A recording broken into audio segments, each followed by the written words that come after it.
déjà, il n'existe pas dans l'islam, dans les sources de l'islam, la banque islamique, la banca islamia, ou comme on veut l'appeler, même finance islamique, ça n'existe pas. Ce qui existe, ce sont des principes, c'est une éthique. Ce que dit l'éthique de l'islam en matière des affaires, en matière des échanges économiques. Et vous avez qu'il y a une grande partie, si on fait en 2 secondes, donc vous avez déjà les sources, le Coran, les récits du prophète, les hadiths, ensuite la jurisprudence des savants, mais de façon générale, vous avez toute une partie qui concerne les actes d'adoration, la croyance en Dieu, le jour dernier, etc., etc. Toute cette partie-là, elle est plus ou moins formalisée, plus ou moins assez connue et assez stable.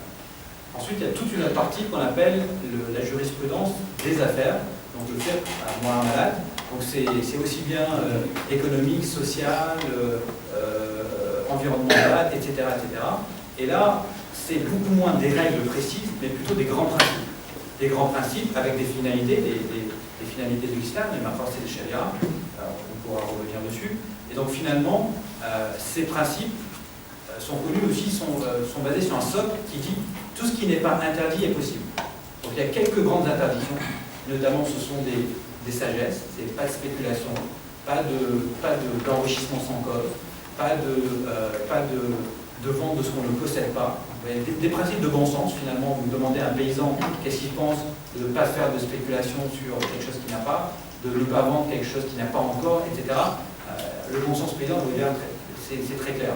Et c'est assez difficile de le mettre dans le contexte un peu plus financier parce qu'on est parti sur un système qui est bâti autrement. Donc finalement, ce sont des facteurs économiques et puis un retour aussi à une certaine conscience de l'éthique musulmane qui font que il y a des gens qui se sont développés dans cette affaire-là pour transformer, encore une fois, vous voyez ce que je veux dire, c'est la finance islamique, elle n'existe pas comme ça dans les textes, on prend et on l'applique, mais prendre cette éthique, prendre ces principes et pouvoir l'organiser de façon à ce que ce soit un peu plus opérationnel pour ceux qui veulent opérer, ceux qui veulent pratiquer ce genre de finance, banque, économie, etc.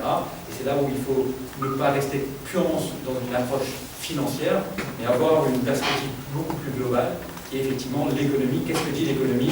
Quelles sont les finalités de l'économie? On va parler davantage de justice sociale, de répartition des richesses, de diminution de la pauvreté, ce genre de choses. C'est ça qui est finalement fondamental, et non pas la technicité financière ou le terme marketing, etc.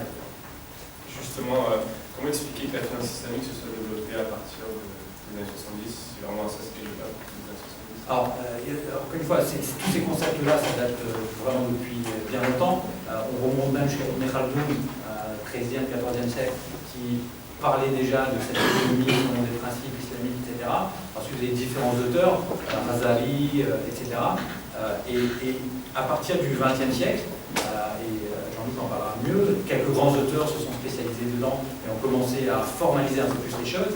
Mais c'est vrai qu'au niveau pratique, au niveau développement des outils, c'est les années 70, avec notamment choc pétrolier, contexte de décolonisation, d'émergence des peuples, etc. Et notamment avec la création de 2 instituts assez emblématiques. Alors il y a eu quelques expériences auparavant, notamment en Égypte, avec une coopérative, en Mauritanie également. Mais après, c'est les années 75, où il y a eu 2 grandes créations, presque en parallèle. C'est la Dubai Islamic Bank, qui est la première banque privée. D'ailleurs, j'ai eu l'occasion de rencontrer le créateur, le fondateur, Cheikh Saïd Louta, à plusieurs reprises à Dubaï. Il est toujours vivant, c'est un vrai sage. On l'a reçu sur sa barque sur le lac de Sharjah. C'est pas un yacht, c'est une barque. Il est vraiment très modeste et tout. Quelqu'un qui avait vraiment cette vision que les musulmans doivent pouvoir avoir des outils pour pouvoir se développer, pour pouvoir entreprendre, etc. Et lui, il avait vraiment cette ambition de faire les choses de façon un peu correcte. Aujourd'hui, il s'est un peu désolidarisé de Dubai Islamic parce que justement, il pense que l'état d'esprit a un peu changé.